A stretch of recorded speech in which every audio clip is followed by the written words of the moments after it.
En Venezuela sabemos que es obligatorio publicar el documento de registro de una empresa en una publicación especializada, pero sin papel en el país, cumplir con este compromiso es una locura. Con Publimercantil se acabó este suplicio. Publimercantil es el primer periódico mercantil digital de Venezuela que te permite desde casa y con rapidez cumplir con esta obligación. Solo entras a publimercantil.com, te abres una cuenta, subes los documentos de tu empresa y registras el pago. Y así, en menos de 24 horas, tienes lista tu publicación para descargarla e imprimirla en tu propia computadora las veces que necesites. Publimercantil es el periódico mercantil de los nuevos tiempos. No detengas el registro de tu empresa por una tontería. Publimercantil, si te publica.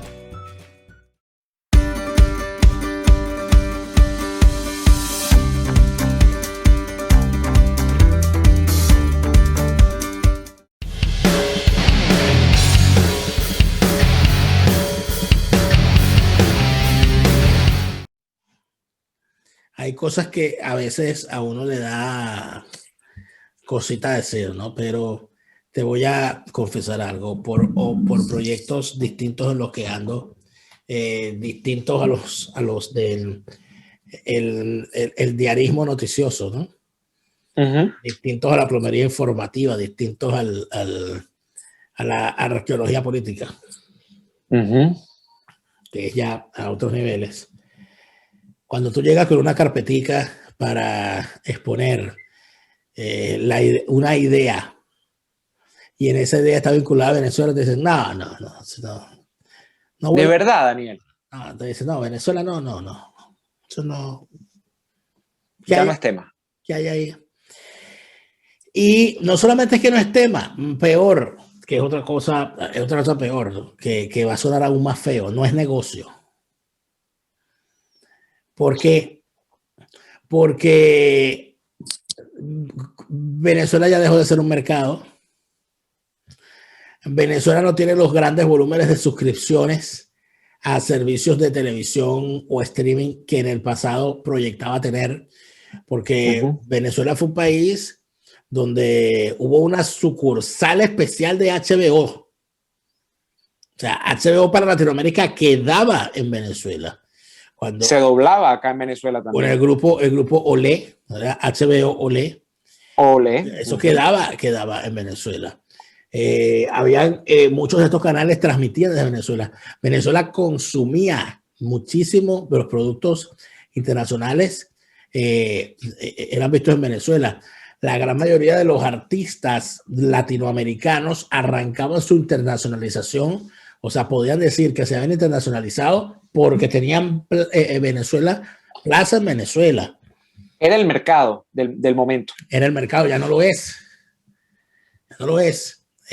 Bueno, de hecho, hablando de una materia que uno quizá más frecuentemente trabaja, yo lo veo siempre a la historia del whisky, Daniel. El whisky escocés de mezcla no es un mito. Venezuela fue en algún momento, creo que no llegamos al primer lugar mundial per cápita en el consumo. No. Pero el segundo sí lo tuvimos. Sí lo tuvimos. Teníamos el segundo lugar en consumo de whisky escocés y teníamos el segundo lugar muy cerrado en consumo de pastas, después de Italia.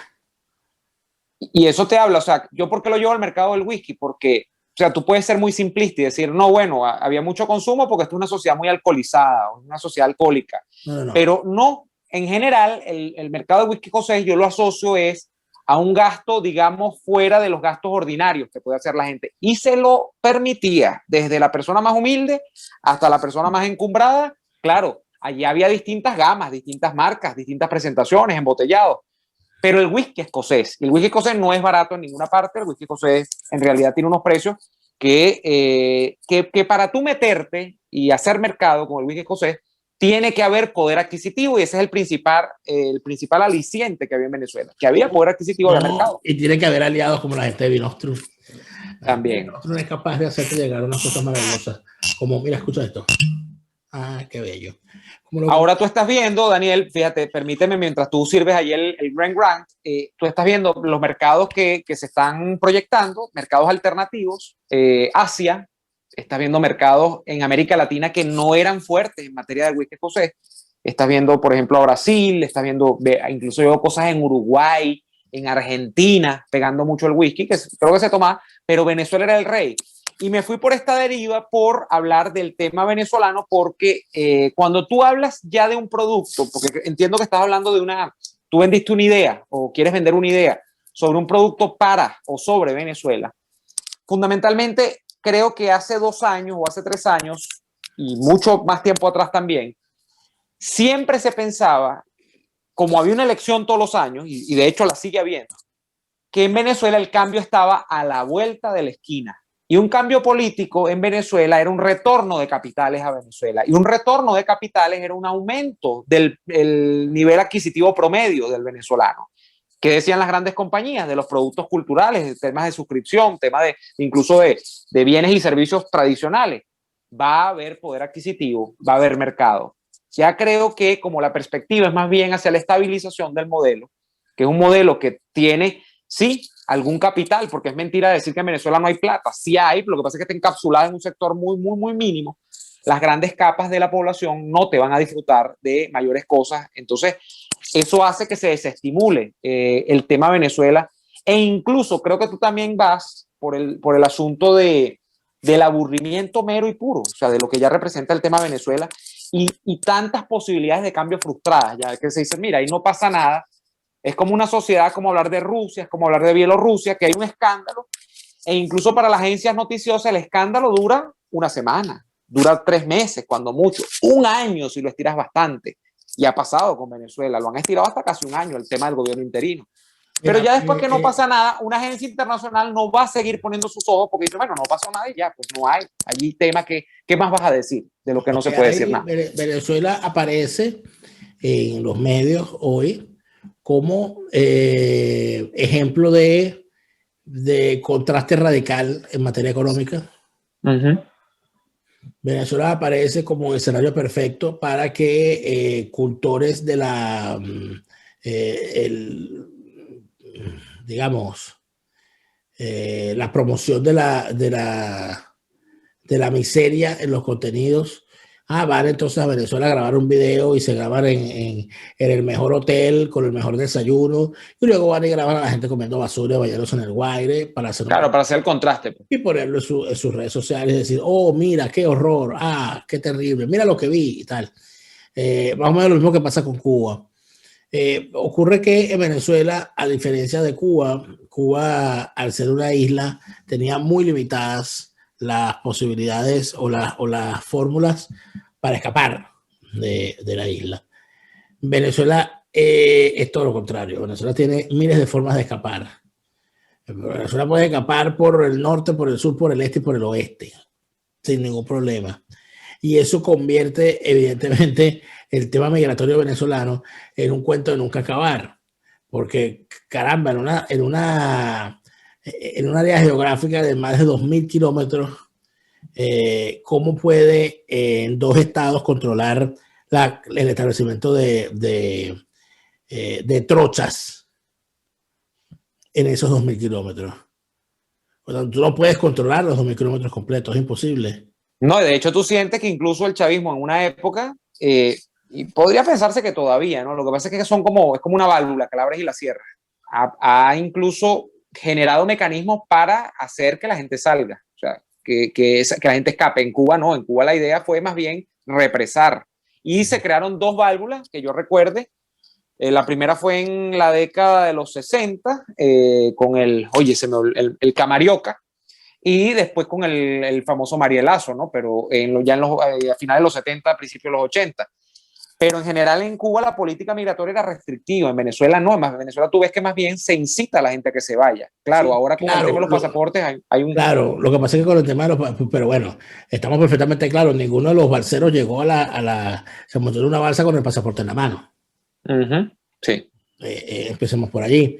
En el caso de los venezolanos pasa más o menos igual. Para tú irte de Venezuela, inclusive legalmente, para llegar a Colombia no necesitas el pasaporte. Legalmente, solamente con tu cédula de identidad puedes transitar. Pero bueno, en Brasil es otra cosa, en Guyana es otra cosa, en Curazao es otra cosa, en las Islas del Caribe es otra cosa, pero más allá de todo eso está un gran detalle, un detalle de importancia, es que la gente se sigue yendo de Venezuela. La gente se sigue yendo de Venezuela, hay venezolanos en todas partes. ya no solamente venezolanos de clase media que decidieron dejar todo en Venezuela y seguir viviendo como parte de una clase media, aunque sea en un país extranjero, porque si no, en tu país no lo puedes hacer, sino que se están yendo las clases pobres, las clases bajas, se está yendo la gente con hambre por la frontera para comer y se mueren en el camino. Esas cosas están pasando, pero eso parece ser que no es suficiente para los grandes medios, no es suficiente para las grandes cadenas, no es suficiente para los grandes periodistas, para los grandes medios. Y frustra mucho, sobre todo cuando uno ve que luego, si en algún momento resulta o ocurre algo que hace que Venezuela regrese a la palestra, los que hablan o los que intentan analizar Venezuela lo hacen con un nivel de superficialidad y banalidad que frustra muchísimo más. Porque tú dices, claro, esta gente no sabe nada de Venezuela, ¿qué hacen hablando de Venezuela? Cállense.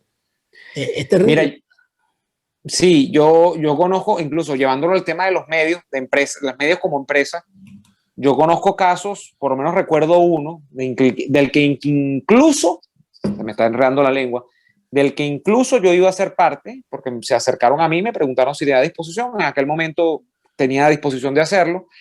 Era un medio que iba a montar sucursal en Venezuela, medio de América Latina, no voy a revelarlo para no echar el pajón, no es un gran medio, era un medio que estaban haciendo, donde había una inversión de capital en este país de América Latina.